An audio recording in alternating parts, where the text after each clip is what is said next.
گزارے کیسے زندگی، آؤ علماء سے پوچھ لیں، آئے جو مشکل پیش کوئی، آؤ علماء سے پوچھ لیں۔ الحمدللہ رب العالمین والصلاة والسلام على سید الانبیاء والمرسلین، اما بعد فاعوذ باللہ من الشیطان الرجیم، بسم اللہ الرحمن الرحیم۔ الصلاة والسلام علیک یا رسول اللہ، الصلاة والسلام علیک یا حبیب اللہ، الصلاة والسلام علیک یا نبی اللہ، وَعَلَىٰ آلِكَ وَأَصْحَابِكَ يَا نور اللہ۔ پیارے پیارے اسلام بھائیوں، مدنی چینل کے ناظرین، دارالفتاح اہل سنت سلسلے کے ساتھ ایک مرتبہ پھر حاضر ہیں۔ آج ہمارا موضوع ہے پڑوسی کے حقوق۔ پڑوسی سے متعلق شریعت مطہرہ کے کیا احکام ہیں، پڑوسی کے ساتھ لین دین رہن سہن کے اندر کن احتیاطوں کا ہونا ضروری ہے، انشاءاللہ ہم اپنے سلسلے میں شامل کریں گے۔ سوالات کے آغاز سے پہلے حصول برکت کے لیے درود پاک کی فضیلت سنتے ہیں۔ چنانچہ امیر اہل سنت دامت برکاتہم العالیہ اپنے رسالے ضیاء درود و سلام میں یہ روایت نقل فرماتے ہیں، جس نے مجھ پر ایک بار درود پاک پڑھا، اللہ عز و جل اس پر 10 رحمتیں نازل فرماتا ہے، اور جو مجھ پر 10 مرتبہ درود پاک پڑھے، اللہ عز و جل اس پر 100 رحمتیں نازل فرماتا ہے، اور جو مجھ پر 100 مرتبہ درود پاک پڑھے، اللہ عز و جل اس کی دونوں آنکھوں کے درمیان لکھ دیتا ہے کہ یہ نفاق اور جہنم کی آگ سے آزاد ہے، اور اسے بروز قیامت شہداء کے ساتھ رکھے گا۔ صلو علی الحبیب صلی اللہ تعالی علی محمد صلی اللہ تعالی علیہ وآلہ وسلم۔ حضور، پڑوسی کے حقوق ہمارا آج کا موضوع ہے۔ آج کل دنیا بہت زیادہ جدید ہو چکی ہے، اور لوگوں کے رہن سہن کے اندر بھی بہت زیادہ تبدیلیاں واقع ہو چکی ہیں۔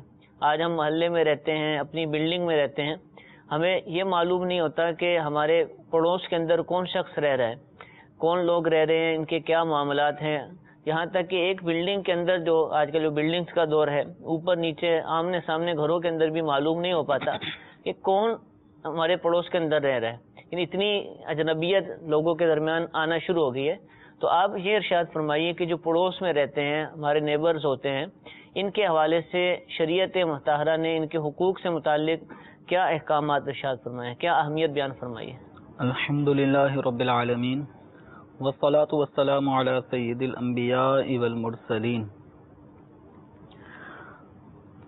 پڑوسیوں کے حقوق سے متعلق قرآن پاک میں بھی اس کی تاکید فرمائی گئی ہے۔ ٹھیک ہے۔ جہاں اللہ تبارک و تعالی نے اپنی عبادت کا حکم ارشاد فرمایا ہے، وہیں اللہ تبارک و تعالی نے دیگر مخلوق جو بندے ہیں ان کے حقوق بھی انسان کے اوپر لاگو فرمائے ہیں۔ اب اس کے اندر ایک انسان کے رشتہ داروں میں اس کے اپنے والدین ہیں، بہن بھائی ہیں، رشتہ دار ہیں، اسی طریقے سے دور والے رشتہ دار ہیں، کچھ قریب رہتے ہیں، تو کچھ اپنے خاندان کے ہی افراد ہوتے ہیں بہن بھائیوں کی صورت میں۔ تو اسی طریقے سے کچھ وہ مسلمان بھی ہوتے ہیں جو اگرچہ خونی رشتے کے اعتبار سے ہمارے بھائی نہیں ہیں، لیکن دینی اعتبار سے ہمارے بھائی ہوتے ہیں، مسلمان ہوتے ہیں، اور وہ ہمارے گھر کے ساتھ ہی رہتے ہیں، تو جس کو ہم پڑوسی کہتے ہیں۔ تو قرآن پاک میں بھی ان کے حقوق کی ادائیگی کا حکم ارشاد فرمایا ہے، اور ساتھ ہی ساتھ احادیث مبارکہ میں بھی اس کی اہمیت کو اجاگر فرمایا گیا ہے۔ چنانچہ اللہ تبارک و تعالی 5ویں پارے سورہ نساء کی آیت نمبر 36 میں یہ ارشاد فرماتا ہے، وَاعْبُدُوا اللَّهَ وَلَا تُشْرِكُوا بِهِ شَيْئًا، یعنی اللہ تبارک و تعالی کی عبادت کرو اور اس کے ساتھ کسی کو شریک نہ ٹھہراؤ۔ وَبِالْوَالِدَيْنِ إِحْسَانًا وَبِذِي الْقُرْبَى وَالْيَتَامَى وَالْمَسَاكِينِ وَالْجَارِ ذِي الْقُرْبَى وَالْجَارِ الْجُنُوبِ وَالصَّاحِبِ بِالْجَنبِ وَابْنِ السَّبِيلِ وَمَا مَلَكَتْ أَيْمَانُكُمْ إِنَّ اللَّهَ لَا يُحِبُّ مَنْ كَانَ مُخْتَالًا فَخُورًا۔ اس کا ترجمہ یہ ہے کہ اللہ تبارک و تعالی کی عبادت کرو اور اس کے ساتھ کسی کو شریک نہ کرو، ماں باپ سے بھلائی کرو، رشتہ داروں اور یتیموں اور محتاجوں اور پاس کے ہمسائے اور دور کے ہمسائے اور کروٹ کے ساتھی اور راہگیر اور اپنی باندھی غلام سے، یعنی ان سب کے ساتھ بھلائی کا معاملہ کرنا ہے۔ بے شک اللہ تبارک و تعالی کو پسند نہیں ہے کوئی اترانے والا اور بڑائیاں مارنے والا، فخر کرنے والا۔ تو اس آیت کریمہ دوسرے میں انسانوں کو حیثیت دی جائے، بالکل دوسرے انسانوں کی ایک حیثیت ہے، ویلیو ہے، تو چاہے وہ یہاں اس مسافر ہو، چاہے وہ یتیم ہو، چاہے وہ پڑوسی ہو، کوئی بھی ہے ہو۔ تو ان کے ساتھ بھلائی کا معاملہ کرنے کا اس آیت کریمہ میں حکم ارشاد فرمایا کہ پڑوسی قریب والے بھی اور پڑوسی دور والے بھی۔ بسا اوقات ہمارے گھر سے گھر جس کا ملا ہوتا ہے، ایک وہ پڑوسی قریب ترین ہو جاتے ہیں، دائیں بائیں، اسی طرح پیچھے جن کے ہمارے گھر سے جن کے گھر کی کمر ملی ہوتی ہے تو وہ بھی پڑوسی ہوتے ہیں۔ تو یوں پڑوسی مطلب دائیں بائیں جو بھی اطراف کے گھر ہیں، تو یوں سمجھیں کہ 40 گھر دائیں بائیں، اس طرح یہ بھی ایک پڑوسیوں کے حقوق میں اتنا دائرہ کار بھی آتا ہے۔ اور نبی کریم صلی اللہ تعالی علیہ وآلہ وسلم نے پڑوسیوں کے حوالے سے ایک مسلمان کو کس طرح کا انداز اختیار کرنا چاہیے، اور جو اپنے پڑوسیوں کے ساتھ بھلائی کا سلوک نہیں کرتا تو نبی کریم صلی اللہ تعالی علیہ وآلہ وسلم کی نظر میں وہ آدمی کیسا ہے۔ تو ان احادیث مبارکہ پر غور کیا جائے کہ حضرت سیدنا ابو ہریرہ رضی اللہ تعالی عنہ سے مروی ہے، اور یہ بخاری اور مسلم شریف میں یہ حدیث نقل کی گئی ہے کہ نبی کریم صلی اللہ تعالی علیہ وآلہ وسلم نے 3 مرتبہ یہ بات ارشاد فرمائی کہ خدا کی قسم وہ مومن نہیں، خدا کی قسم وہ مومن نہیں، خدا کی قسم وہ مومن نہیں۔ اب 3 مرتبہ قسم ارشاد فرما کے مومن ہونے کی نفی کی جا رہی ہے۔ صحابہ کرام علیہم رضوان تشویش میں آ کر عرض کرتے ہیں یا رسول اللہ صلی اللہ تعالی علیہ وآلہ وسلم، کون یا رسول اللہ، کون مومن نہیں ہے؟ تو نبی کریم صلی اللہ تعالی علیہ وآلہ وسلم نے جو الفاظ ارشاد فرمائے اس کے جواب میں، تو وہ الفاظ ہر شخص میں ہم سب اپنے اندر غور کریں کہ کہیں ہم میں یہ وصف تو نہیں پایا جاتا کہ جس کے بارے میں نبی کریم صلی اللہ تعالی علیہ وسلم نے 3 مرتبہ قسم ارشاد فرمانے کے بعد فرمایا کہ وہ مومن نہیں ہے۔ تو فرمایا وہ شخص کہ اس کے پڑوسی اس کی آفتوں سے محفوظ نہ ہوں، یعنی جس کے شر سے، جس کے فساد سے، جس کی طرف سے اذیتوں سے، تکلیفوں سے، اب وہ تکلیف کی نوعیتیں چھوٹی بڑی ہو سکتی ہیں، تو الغرض برابر والا، ہمارے سے برابر میں رہنے والا، وہ اگر ہم سے تکلیف میں ہے تو یہ حدیث مبارکہ ہمارے لیے لمحہ فکریہ ہے، اور اس میں ایمان کی نفی کی جا رہی ہے۔ تو اس طرح کی جو احادیث ہیں جن میں لا ایمان یا مومن نہیں ہے، تو علماء جو شارحین حدیث ہیں وہ اس حدیث کی تفسیر میں، شرح میں بیان فرماتے ہیں کہ اس سے مراد ہوتی ہے کہ کمال ایمان، یعنی جو ایمان کا کامل درجہ ہے جو ایک مومن کے اندر ہونا چاہیے، اس کو ایسا صاحب ایمان ہونا چاہیے۔ تو صاحب ایمان کامل آدمی جو ہوگا اس کے اوصاف میں سے یہ نہیں ہے کہ اس کے شر سے، اس کی طرف سے پہنچنے والی تکلیفوں سے اس کے پڑوسی کو تکلیف ہو رہی ہو، وہ امن میں نہ ہو، وہ محفوظ نہ ہو۔ تو اس اعتبار سے ہمیں چاہیے کہ اپنے پڑوسیوں کے جو حقوق ہیں ان کی ادائیگی کریں۔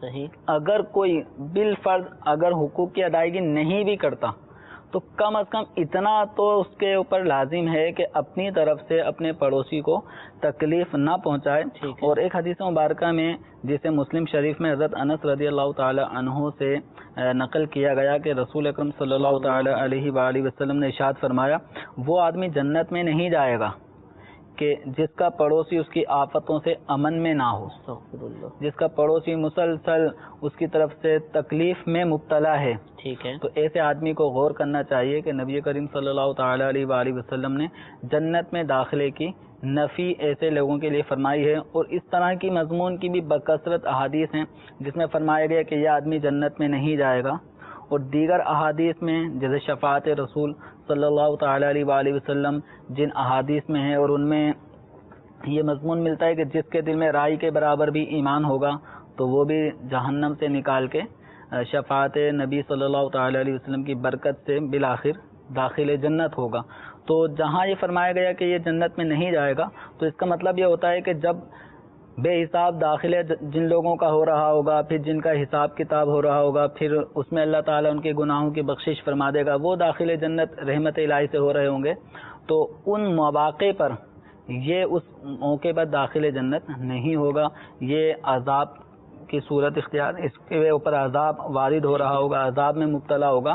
تو بالآخر یہ بہت سخت وعیدیں ہیں کہ کسی آدمی کو جو ہے وہ جہنم میں داخل کر دیا جائے، یا اللہ تبارک و تعالی جنت میں داخلے سے روک دے۔ ٹھیک ہے، اب جنت میں بھی نہیں جا رہا، اور اب جو جنت کے علاوہ راحت و سکون نہیں ہے، تو ایسے موقع پر بھی ایک آدمی کے لیے یقیناً ایک سخت تکلیف دہ معاملہ ہوگا۔ تو اپنے پڑوسیوں کو امن و سکون جتنا ہم فراہم کر سکتے ہیں وہ فراہم کریں، اگر یہ نہیں کر سکتے تو ان کو تکلیفیں پہنچانے کا کسی کو حق نہیں پہنچتا۔ اچھا حضور، اب یہ تکلیف کا معیار کیا بنائیں گے؟ تکلیف کس کو کہیں گے؟ اب ایک شخص ہے اپنے گھر میں رہتا ہے اور اپنے گھر کے اندر کوئی کام کرتا ہے، اچھا کرتا بھی دن کے اوقات میں، مثال کے طور پہ ڈرل مشین چلا رہا ہے، ضرورت پڑتی ہے گھروں کے اندر کام کیا جاتا ہے، پڑوسی کو تکلیف ہو رہی ہے، بھئی شور کیوں آ رہا ہے؟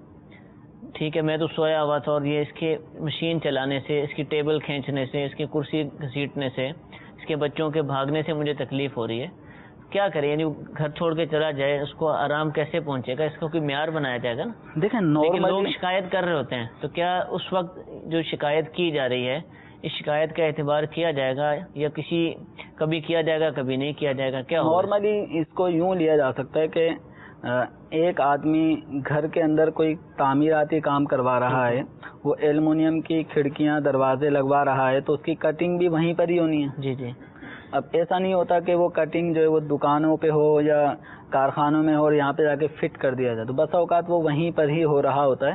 تو اسی طریقے سے کوئی چیز کاٹی جا رہی ہوتی ہے، اس کا شور ہوتا ہے، توڑ پھوڑ ہو رہی ہوتی ہے، اس کا شور ہوتا ہے۔ تو یہ چیزیں ایسی ہیں کہ جو لوازمات میں آئیں گی کہ ایک گھر کی تعمیر کا وہ حصہ ہے، گھر اسی طریقے سے آباد ہوتے ہیں، بنائے جاتے ہیں۔ تو یہ تکلیفیں، اب اگر کسی کو اس سے تکلیف ہو رہی ہے تو یہ اس تکلیف کو اس سے نہیں جوڑا جائے گا کہ پڑوسی کو یہ تکلیف پہنچا رہا ہے۔ صحیح، ایک یہ ہے کہ ایک آدمی نے اپنے گھر کے اندر ہی کارخانہ کھول دیا ہے، ٹھیک ہے، یعنی رہائشی گھر ہیں، رہائشی علاقے ہیں، کمرشل کام شروع وہیں کر پہ دیا۔ کمرشل کام اس نے شروع کیا ہوا ہے۔ جیسے بعض اوقات یہ لوہے کے جو پلنگ ہوتے ہیں، تو یہ بعض اوقات یہ راڈیں ہوتی ہیں، لمبی لمبی سی سلاخیں ہوتی ہیں، تو ان کو گلی میں ہی وہ کاٹ رہے ہوتے ہیں۔ اب وہ جو جس آرے سے وہ کاٹ رہے ہوتے ہیں، وہ چنگاریاں نکل رہی ہوتی ہیں، وہ شور ایک مستقل ایک شور کی۔ اب دیکھیں نا، مسئلہ یہ ہے کہ آج کل ایسا ہی ہو رہا ہے کہ نیچے دکانیں ہوتی ہیں، اوپر مکان ہوتے ہیں، تو اس نے مکان لیا ہی ایسی جگہ پر ہے کہ جہاں دکانیں بنی ہوئی تھی۔ یہ صورت بھی ہوتی ہے نا؟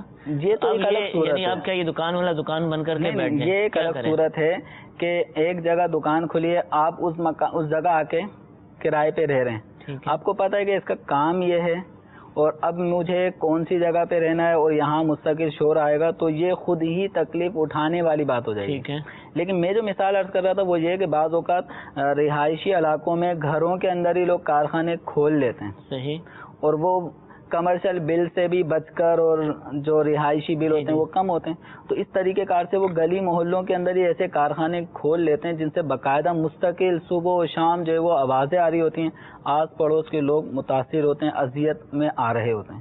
تو اس طرح کی اجازت ایک تو قانونی طور پہ بھی اجازت نہیں ہے، اور شرعی حوالے سے بھی، چونکہ رہائشی علاقوں میں اس طرح کے جو کارخانے کھلیں گے جن میں کام کی آوازیں بہت تیز ہوتی ہیں، جس سے واقعتاً سونے اٹھنے بیٹھنے، بچوں کو، بیماروں کو تکلیف ہوتی ہے، بات کرنا دشوار ہو جاتا بسا اوقات، پڑوس سے اتنی تیز جو ہے وہ آوازیں آ رہی ہوتی ہیں، تو ان کا خیال رکھنا چاہیے۔ اسی طریقے سے بعض نادان ایسے بھی ہوتے ہیں جو اپنے گھروں میں بہت تیز آواز میں گانے لگا دیتے ہیں، بڑے بڑے ڈیک لگا کے، مطلب وہ گانے بس فیشن ہوتا ہے، ان کا شوق ہوتا ہے، وہ برابر میں کوئی پڑھنا چاہتا ہے، اس کا کل پیپر ہے، وہ نہیں پڑھ پا رہا، اور اگر وہ کچھ کہے بھی تو وہ میں اپنے گھر میں بجا رہا ہوں۔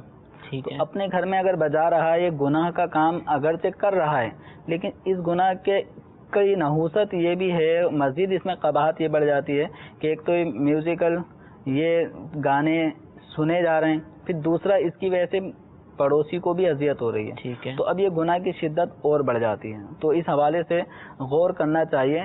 یعنی بہت ساری چیزیں ایسے ہیں کہ اگر ہم اپنے گھر میں جا کر غور کریں کہ ہمارے گھر سے کون کون سی ایسی آوازیں ہیں، کون کون سی ایسی چیزیں ہیں کہ جس سے سامنے والے، پیچھے مکان والے، دائیں بائیں رہنے والے وہ پریشان ہیں. ٹھیک ہے، تو اسی طریقے سے تکلیف میں سے یہ بھی آ سکتا ہے کہ ایک آدمی کے گھر کے سامنے اپنی گاڑی جی کھڑی کر دی اور آگے پیچھے ہو گئے.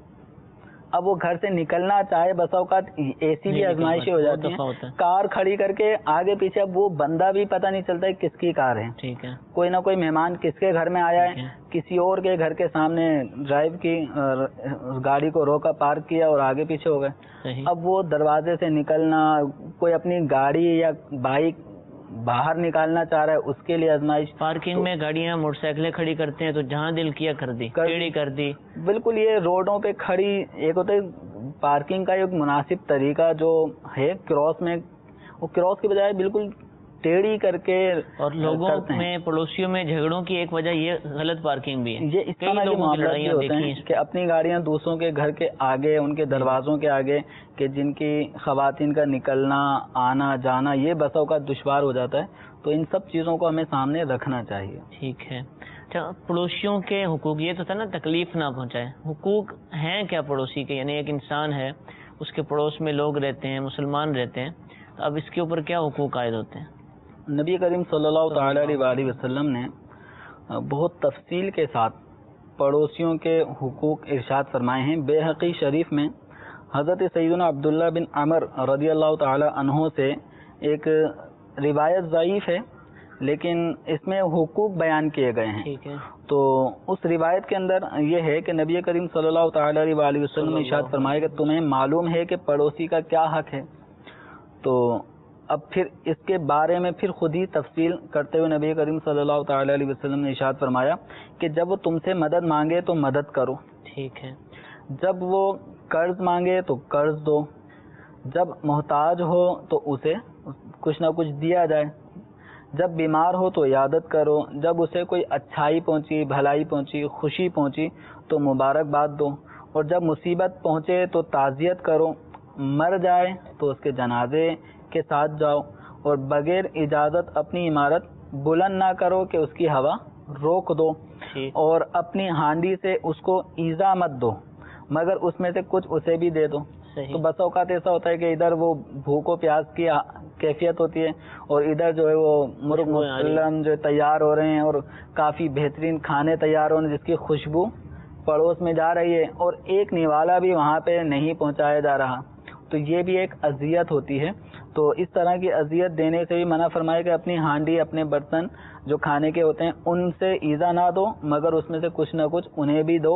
اور میوے خریدو یعنی پھل فروٹ وغیرہ خریدو تو اس کے پاس بھی ہدیہ کر دو. اور اگر ہدیہ نہ کرنا ہو تو چھپا کر مکان میں لے کر جاؤ. بس اب نمایاں کر کے شاپرز میں اب پڑوسی بھی دیکھ رہا ہے کہ یہ ماہ رمضان میں افطاری کا وقت ہے، یہ کتنے تھیلے بھر بھر کے جو ہے وہ 2-2 4-4 کلو سیب آم لے کر آ رہا ہے اپنے گھر میں افطاری کے لیے. اور ادھر پانی سے ہی افطار ہو رہا ہے یا کہیں سے آ گیا تو افطاری ہو گئی. تو اس طرح کے معاملات بھی نبی کریم صلی اللہ تعالی علیہ وسلم نے اس طرف بھی ہمیں توجہ دلائی کہ اگر کوئی چیز خریدو میوے جات وغیرہ تو ان کو بھی ہدیہ کرو. اور اگر ہدیہ نہ کرنا ہو تو چھپا کر مکان میں لاؤ. اور تمہارے بچے اسے لے کر باہر نہ نکلیں. ٹھیک ہے. کہ پڑوسی کے بچوں کو رنج ہوگا. صحیح. اور پھر مزید فرمایا کہ تمہیں معلوم ہے کہ پڑوسی کا کیا حق ہے. قسم ہے اس کی جس کے ہاتھ میں میری جان ہے، پوری طور پر پڑوسی کا حق ادا کرنے والے تھوڑے ہیں. وہی ہیں کہ جن پہ اللہ تبارک و تعالی کی مہربانی ہے. تو یوں نبی کریم صلی اللہ تعالی علیہ وسلم پڑوسیوں کے حقوق بیان فرماتے رہے یہاں تک کہ صحابہ کرام علیہم رضوان سمجھے کہ کہیں پڑوسی وارث بھی نہ بن جائے. اتنا زیادہ حقوق بیان کیا. خود اس مضمون کی حدیث نبی کریم صلی اللہ تعالی علیہ وسلم کی بھی ہے کہ حضرت جبریل امین علیہ الصلوۃ والسلام وہ حضور صلی اللہ تعالی علیہ وسلم کے پاس آ کر پڑوسی کے متعلق برابر وصیت تاکید ان کے حقوق کا بیان کرتے رہے. تو نبی کریم صلی اللہ تعالی علیہ وسلم فرماتے ہیں کہ مجھے گمان ہوا کہ پڑوسی کو وارث بنا دیں گے. یعنی یہ ہمارے ذاتی مال میں بھی پڑوسی کا ہمارے مرنے کے بعد حق ہو، گویا اتنے حقوق اور اتنے ان کی ادائیگی کا ذکر کیا گیا. وارث نہیں ہے پڑوسی، ٹھیک ہے، لیکن اس کے حقوق اتنے ہیں جیسے گویا وہ ہمارے گھر کا ہی ایک فرد ہو، صحیح، جس طرح اس کا خیال رکھیں تو نسبی رشتہ دار کی مانند نسبی رشتہ دار، تو اسی طریقے سے گویا کہ اپنے پڑوسیوں کا بھی ہمیں خیال رکھنا چاہیے. بس جیسے آپ نے شروع میں کہا تھا کہ آمنے سامنے گھر ہوتے ہیں، فلیٹ سسٹم ہے. کئی ہمارے ناظرین ابھی جو مدنی چینل پر موجود ہوں گے یہ سمجھ رہے ہوں گے کہ میں عرض کر رہا ہوں کہ نہیں جانتے، بالکل نہیں جانتے کہ سامنے والا شکل سے دیکھا ہوگا آتے جاتے، لیکن کبھی بات ہی نہیں کرتے، سلام دعا نہیں ہوتی. اس کے گھر موت میت ہو جائے تو یہ نہیں کر رہے ہیں تو وہ بھی نہیں کر رہے. یعنی اب ماحول ہی ایسا ہو گیا کہ اپنے گھر کے اندر ہی رہنا ہے. پرانے جو علاقے ہیں ان میں تو کچھ نہ کچھ ابھی بھی رونق نظر آتی ہے، لیکن عام جو علاقے ہیں وہاں پر تو میل ملاپ بالکل ختم. اب پرانے علاقوں میں بھی اکثر علاقے اب ایسے ہو چکے ہیں کہ پرانے رہائشی وہ گھر بیچ کے چھوڑ کر نئی نئی جگہوں پہ چلے گئے ہیں. اب وہاں پہ انہوں نے کرایہ دار چھوڑ دیے ہیں یا نئے مالکان آ چکے ہیں. وہ آپس میں ایک دوسرے کو نہیں جانتے، نہ ان کے بچوں میں دوستیاں ہیں، نہ بڑوں میں کوئی آپس میں کوئی ایسا ایک دوسرے سے روابط. بچے پہلے تو کھیلنے کے لیے باہر آتے تھے، وہ جو بھی تھا. اب تو گھروں میں گیم اور ٹی وی اور اسی پر ان کو سب کچھ مل جاتا ہے انٹرٹینمنٹ، تو وہ باہر نہیں آتے. اب رابطے یعنی بالکل منقطع ہیں. لیکن جو پرانے علاقے جن کو ہم کہہ رہے ہیں کہ جہاں لوگ میل ملاپ کرتے ہیں، وہاں پر جو میل ملاپ ہوتا ہے پھر وہ اس حد تک بڑھ جاتا ہے کہ گھر کی خواتین جو ہیں وہ دوسروں کے گھروں میں جا رہی ہیں. اس وقت ان کے گھروں میں مرد بھی موجود ہیں، پردہ وغیرہ بھی نہیں ہوتا، بالکل پڑوسیوں کے ساتھ ایسا ہوتا ہے جیسے بہن بھائی ہیں سارے بظاہر، لیکن حقیقت میں تو ایسا نہیں ہوتا. تو کیا یہ اتنا میل ملاپ بھی ٹھیک ہے؟ یا ہر چیز کی شریعت مطہرہ نے ایک حد رکھی ہے. ٹھیک ہے، تو جو سگی بہنوں کے حکام ہیں وہ پڑوس میں رہنے والی غیر محرم خواتین کے احکام نہیں ہیں. یعنی جو سگی بہنوں سے پردہ نہیں ہے پڑوسن سے پردہ رہے گا، جبکہ وہ اپنی غیر محرم نہیں ہے. تو اس حوالے سے ایک دوسرے کے گھروں میں آنے جانے کا جہاں تک تعلق ہے تو اس چیز کو مد نظر رکھیں کہ خواتین اگر ایک گھر سے دوسرے گھر میں جا رہی ہیں پڑوس میں تو یہ دیکھ لیں کہ ان کے گھر میں مرد موجود ہیں یا نہیں. اگر مرد موجود ہیں تو اس وقت نہ جائیں، اور اگر جانا ضروری ہے کوئی کام تو پردے کی رعایت کرتے ہوئے جائیں. تو اجنبی آدمی سے، پڑوس کے آدمی سے یہ فری نہ ہو. اسی طریقے سے آدمی کو چاہیے کہ وہ پڑوسن سے زیادہ فری نہ ہو کہ اس طرح کے معاملات جو ہے بسا اوقات گناہوں کی طرف، بدنگاہی کی طرف اور بہت سارے معاملات، بری خبریں آ جاتی ہیں اس طرح کے معاملات کے بارے میں. تو اس سب چیزوں پہ ہمیں توجہ دینی چاہیے. جو گناہ ہیں ان سے بچتے ہوئے پڑوسیوں کے حقوق ادا کرنا ہے. ایسا نہیں کہ میل ملاپ بہت آگے چلا جائے جو گناہ کی طرف لے جائے. اس سے بچنا انتہائی ضروری ہے. کچھ کالز بھی ہمارے پاس موجود ہیں، ان کو سلسلے میں شامل کرتے ہیں. جی کال سنائیے. السلام علیکم ورحمۃ اللہ وبرکاتہ. وعلیکم السلام ورحمۃ اللہ وبرکاتہ. محمد سلیم اشرفی اتاری بول رہا ہوں. دارالفتاء میں میرا یہ سوال ہے کہ پڑوسیوں کے وہاں سے اگر برتن میں کوئی کھانا وغیرہ آتا ہے، کھانے کے بعد وہ برتن ہم استعمال کر سکتے ہیں؟ برائے کرم جواب ارشاد فرمائیے. جی انشاءاللہ عرض کرتے ہیں. ایک اور کال سنائیے. میں محمد بلال اتاری، میرا تعلق جو کراچی سے ہے. میرا سوال یہ ہے کہ ہمارے یہاں یہ مشہور ہے کہ اگر کوئی بچے مردہ پیدا ہوں تو ان کو قبرستان سے باہر دفن کرنا چاہیے. قبرستان دفن کرنا گناہ ہے، کیا یہ درست ہے؟ اس حوالے سے رہنمائی فرمائیں. جی حضور، پڑوسی سے متعلق پہلا سوال ہے کہ یہ بھی اب پرانے محلوں میں ہوتا تھا، نئے محلوں میں تو یہ بھی نہیں ہے کہ کھانا آتا ہے ایک دوسرے کے گھر میں، میٹھی چیز پکی بھیج دی، اس طرح کی چیزیں آتی رہتی ہیں، لین دین چلتا رہتا ہے. بعض دفعہ مانگ بھی لیا جاتا ہے کہ آج کھانا گھر میں نہیں بنا، آپ کے گھر کیا بنا ہے. یا اپنے گھر میں ایسی چیز ہے کہ جو دل نہیں کرتا تو سامنے سے پڑوس سے لے آئیں. تو اب یہ برتنوں کا بھی آنا جانا ہوتا ہے.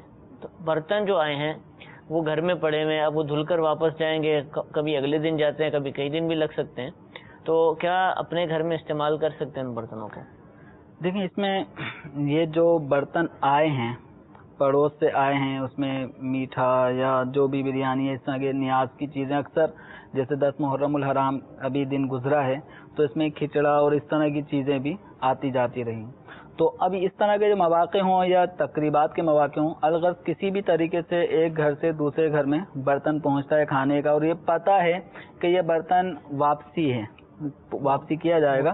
تو اس حوالے سے وہ ہے امانت. امانت کیا اب وہ برتن ہے امانت, اس کو اپنے ذاتی استعمال میں نہیں لائیں گے. ٹھیک ہے. ہاں اگر دونوں گھروں میں آپس میں دونوں کو پتہ ہے کہ وہ ایک کے برتن دوسرے کے گھر میں جاتے ہیں اور استعمال میں آتے ہیں, پھر واپسی طلب کر لیتے ہیں تو واپسی پہنچا دیے جاتے ہیں, اور اس میں کوئی اظہار ناراضگی نہ ہو تو پھر حرج نہیں ہے. صحیح. لیکن ایسا شاید مشکل ہے. ٹھیک ہے. عمومی اعتبار سے بسا اوقات انتظار رہتا ہے کہ ابھی تک برتن نہیں آئے, اور اگلے جس کے گھر میں گئے تھے اس کو احساس ہی نہیں ہوتا. وہ بسا اوقات ہفتہ گزر جاتا ہے, 2 ہفتے گزر جاتے ہیں, برتن واپسی نہیں ہوتے, تو بھول جاتے ہیں, آتے ہی نہیں واپس. تو ایسے میں پھر خواتین میں تھوڑی بدمزگی بھی ہو جاتی ہے. ٹھیک ہے. کہ برتن ہم نے آپ کو دیا تھا, یہ ٹوٹ گیا, سیٹ خراب ہو گیا, ہمارے 6 پلیٹیں تھیں تو اب وہ 4 ہی رہ گئیں, 2 پلیٹیں نہیں ہیں, یا وہ اتنی استعمال میں آ گئی. یہ کبھی کبھی لینے دینے میں اس کو استعمال کرتے تھے, اور کسی نے بالکل ہی اس کو استعمال میں اتنا لایا کہ پلیٹ کے سامنے رکھی جائے تو وہ نئی اور پرانی ہو گئی. تو اس میں یہ تھوڑی سی ناراضگی والا پہلو ہوتا ہے.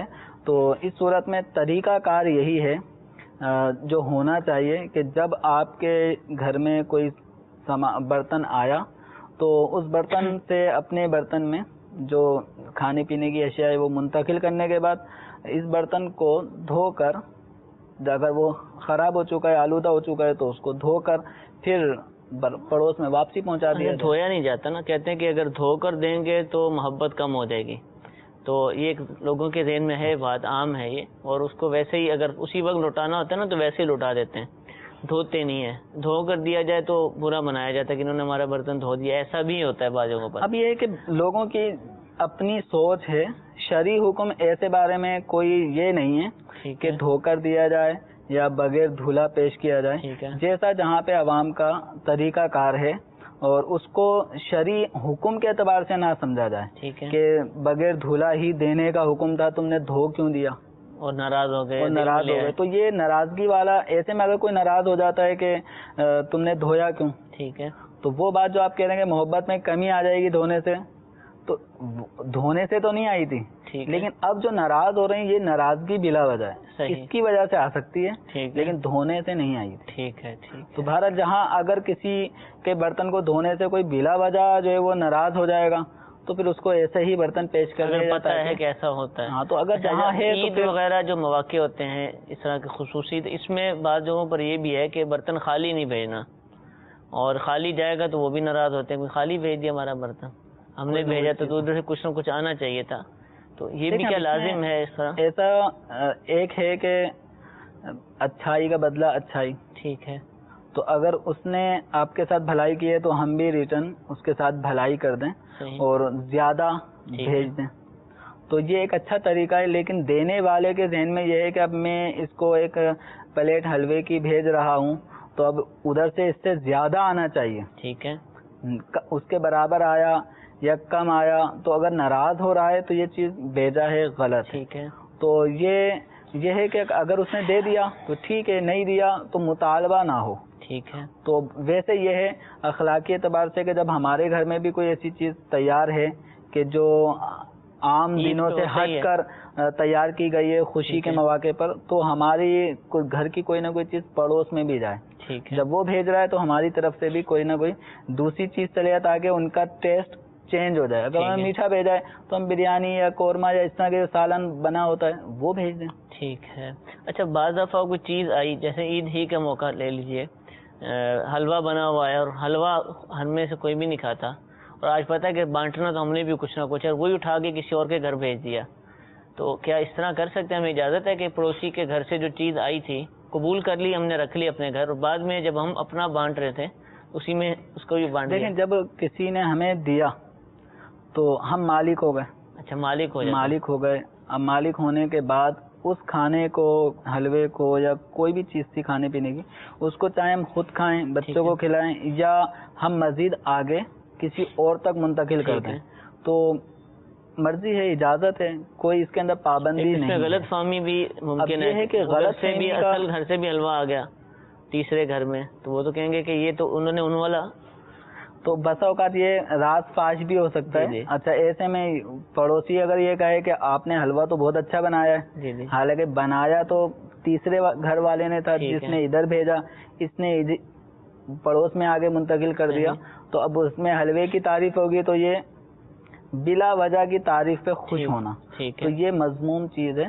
تو ایسے میں اگر یہ خدشہ ہے کہ اگر وہ تعریف کرے تو پھر بتا دیا جائے کہ یہ میں نے نہیں, یہ فلاں پڑوسن نے بنایا تھا, ٹھیک ہے, تاکہ جو تعریف ہونا ہے تو اسی کی تعریف ہو, یہ بلا وجہ اپنی تعریف نہ کروائے. جب بعض دفعہ یہ ہوتا ہے کہ گھر میں کوئی شخص اکیلا ہے, اس کی فیملی نہیں ہے, پڑوسی اس کو کھانا بھجواتے ہیں اور وہ شخص کہتا ہے کہ مجھے آپ اتنا زیادہ کھانا نہ دیں, میں اکیلا ہوں کتنا کھا لوں گا, میں ضائع چلے جائے گا, کل بھی آیا تھا یا کل میں نے اپنا خرید لیا تھا. تو یہ واپس کر سکتے ہیں کہ کوئی آپ کو کھانا دے رہا ہے اور آپ اس کو نہیں لیتے, اور نیت یہ ہے کہ یہ ضائع جائے گا. ہاں اس میں یہ ہے کہ اگر وہ واپس کرے تو سامنے والے کو برا بنانے کا حق ہے, وہ بھی محبت سے ہی دے رہا ہے لیکن یہ قبول نہیں کر رہا. اب اس کے قبول نہ کرنے کا کوئی عذر جو معقول ہے, بس اوقات ہم ایسی ہی چیز بھیج رہے ہیں جو اس کے لیے مضر ہے, ٹھیک ہے, تو وہ یوں منع کر رہا ہے. میٹھا جیسے بھیج رہے ہو کھاتے, اب وہ شوگر کا پیشنٹ اور ہم اس کو خوب حلوے پیش کر رہے ہیں, ٹھیک ہے, تو اب اس کے پاس وہ ضائع جائیں گے یا وہ کسی اور کو دے گا. اور یہ بات بھی اگر ہمیں پتہ چلے گی کہ ہمارا حلوہ اس نے کھائے بغیر کسی اور کو دے دیا, اگر ہمیں اذیت ہو رہی ہے تو ہم اذیت کیوں اٹھائیں, ٹھیک ہے. تو اگر وہ نہیں لینا چاہتا, اس کا کوئی عذر ہے تو عذر قبول کرنا چاہیے, ٹھیک ہے, ٹھیک ہے, کوئی مسئلہ نہیں. اس میں دل میں کوئی بال نہ لائیں, کوئی دراڑ نہ لائیں, کوئی نفرت نہ لائیں. ٹھیک. اچھا آپ نے جو پڑوسیوں کے حقوق ہمیں بتایا, حدیث پاک سنائی ہے, یہ حقوق کہ دیوار اونچی نہ کرو, پیسوں کی ضرورت ہے اس کو پیسے دیے جائیں, محتاج ہو تو محتاجی دور کی جائے, یہ واجب ہیں ساری چیزیں, کیا حکم کا ان کا ہم پر کرنا؟ دیکھیں یہ واجبات میں سے بعض دفعہ ہو سکتا ہے واجب ہو جائے, ٹھیک ہے, جیسے اگر وہ بالکل محتاج ہے اور وہ سوال کر رہا ہے اور ہم دے سکتے ہیں, ٹھیک ہے, تو ایسی صورت میں اگر نہیں دیں گے تو دل آزاری اس کی ہوگی اور ایک اس کا حق بنتا ہے ہم پر, تو بعض صورتوں میں دینا ضروری ہو جائے گا, نہ دینے کی صورت میں گناہ گار ہوگا. آپ نے ایک جملہ بولا کہ دیوار اونچی نہ کرے جس سے ہوا رکے. میرا گھر ہے, میں نے بلڈنگ کے لیے زمین خریدی ہے, کروڑوں روپے لگائے ہیں, اب میں اوپر نہ بناؤں کہ بھی سامنے والی کی ہوا رکتی ہے, تو کیا کریں اس میں؟ جس طرح کا دور ہے آپ کے سامنے, ایک حقوق کے اعتبار سے ہے کہ اجازت لے لیں. اجازت لینے کا مطلب یہ کہ وہ اگر وہ اجازت نہ دے, وہ کہتے نہیں بھی میری تو ہوا رکتی ہے, ایسے بھی ہوتے ہیں. تو اب اس میں دیکھیں یہ ہے ایک احساس کے اعتبار سے ہے کہ جب ایک انسان کوئی کام کرنا چاہ رہا ہے, دیوار اونچی کرنا چاہ رہا ہے, یہ اس پہ غور کرے کہ اگر یہی پڑوسی اپنا مکان اونچا کر لیتا تو اس کے گھر کی ہوا رکتی یا نہیں رکتی, اس کو بھی اذیت ہوتی. تو اسی طرح پڑوسی کو بھی اذیت ہوگی. چھوٹی بات نہیں نا, پورا مکان بنانا ہے, اس کے مقاصد ہوتے ہیں. گھر میں خود اپنے بچوں کے لیے مکان کی ضرورت ہے, یا معاشی معاملات کو حل کرنے کے لیے مکان بنانا پڑ رہا ہے کہ کرائے پر دے گا, کرایہ لے گا. یہ مطلب اب سامنے والی کی ہوا کے لیے یہ ساری چیزیں چھوڑ دیں, کیا کریں؟ دیکھیں یہ ہے احساس کے حوالے سے ہے کہ اس سے ایک رائے لی جائے, اس سے اجازت لے لی جائے. لیکن اگر کوئی بناتا ہے اپنے ہی حصے میں, وہ دیواریں کھڑی کرتا ہے, 2-3 منزلہ بلڈنگ اٹھا لیتا ہے, تو گناہ نہیں ہے. صحیح, گناہ نہیں ہے, گناہ نہیں ہے. لیکن یہ ایک احساس والی بات ہے کہ جب میں ایک کام کرنا چاہ رہا ہوں, اذیت تو ہونی ہے, تھوڑے سے اس سے ایک رائے الٹرنیٹ ہے تو اس کو اختیار کرنا اولا ہوگا, بہتر ہوگا کہ اس کا الٹرنیٹ ہی اختیار کرے تاکہ تکلیف نہ ہو. اس انداز سے گھر بنا لے کہ جس میں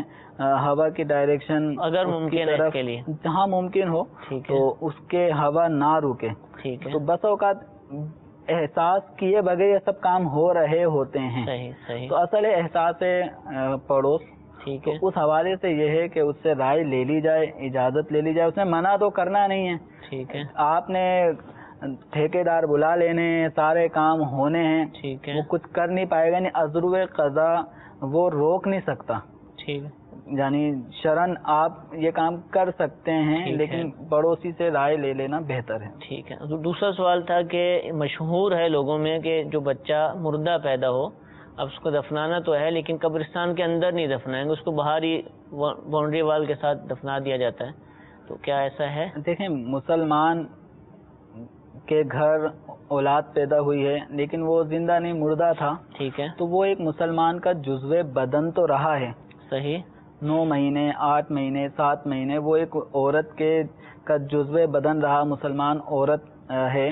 تو مسلمان کے لیے حکم یہ ہے کہ وہ اپنے اگر بال بھی تراشے, ناخن تراشے, تو وہ بھی زمین میں دبائے. ٹھیک ہے. ٹھیک ہے. تو اب رہا یہ معاملہ کہ ایک مسلمان کے ہاں مردہ بچے کی ولادت ہوتی ہے، وہ چونکہ جزو مسلم تھا، ٹھیک ہے. تو اس لیے مسلمانوں کے قبرستان میں اس کی تدفین میں کوئی شرن حرج نہیں ہے. ٹھیک ہے. اس کو جو الگ مطلب کرواتے ہیں، اور اس کی وجہ سے اگر اس باپ کی دل آزاری ہوتی ہے صحیح. کہ مسلمانوں کے قبرستان میں اس کو نہیں دفنایا جائے گا، ٹھیک تو ہے. یہ سخت ایذائے مسلم کا باعث بنے گا.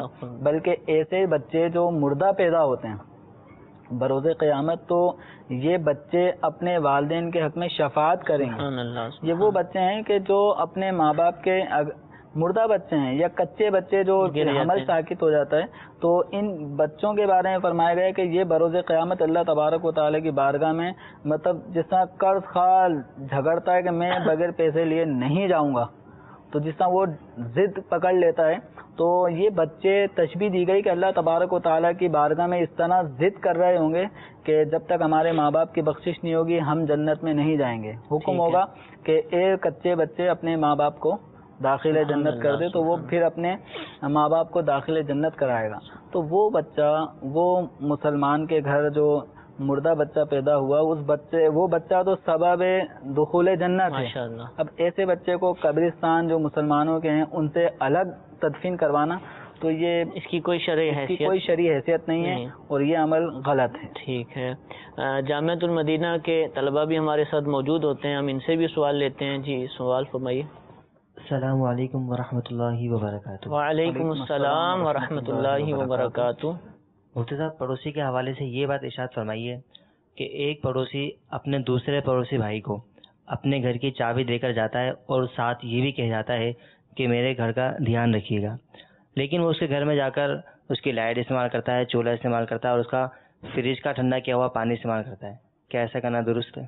جی حضور، وقت یہ ہے کہ پڑوسی کی طرف سے اگر اس طرح کی چیزوں کی اجازت ہے کہ وہ میرے گھر کے اندر آئے، بیٹھے، بیڈ پہ بیٹھے تو لائٹ کا استعمال کرے، پنکھا چلائے، فریج میں رکھی ٹھنڈی بوتلیں پی لے، تو اگر یہ اجازت ہے دونوں پڑوسیوں کو، یہ انڈرسٹوڈ ہے کہ اس طرح رکاوٹ نہیں ہوتا، منع نہیں کیا جاتا، رات بھی وہیں سوئیے گا تو انڈرسٹوڈ سوئے گا تو پانی اگر اس طرح کی چیزیں ہیں تو اس میں ممانعت نہیں ہے. البتہ جتنی اجازت ہے اس سے آگے نہیں بڑھنا چاہیے کہ اب اگر پانی پینے کی اجازت تھی، اس کے فریج میں رکھی ہوئی ٹھنڈی کولڈ ڈرنکس ہیں، ٹھیک ہے، اس کی اجازت اگر نہیں ہے تو وہ نہیں پیے گا. ٹھیک ہے، ٹھیک ہے، اس کی اجازت نہیں دی جائے گی. جس کی اجازت ہے تو وہ پی سکے گا. ٹھیک ہے. جزاک اللہ. میٹھے میٹھے اسلام بھائیوں، پڑوسی کے حقوق سے متعلق ہم نے سوالات اپنے سلسلے میں شامل کیے. اللہ تعالی ہم سب کو علم دین حاصل کرنے، اس پر عمل کرنے، دوسروں تک پہنچانے کی توفیق عطا فرمائے. ہم سب کی تمام عبادات کو درجہ قبولیت عطا فرمائے. آمین بجاہ النبی الامین. صلو علی الحبیب صلی اللہ تعالی علی محمد صلی اللہ علیہ وسلم. گزارے کیسے زندگی،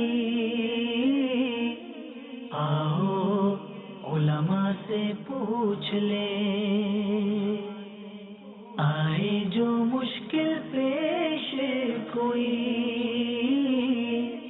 آؤ علماء سے پوچھ لیں.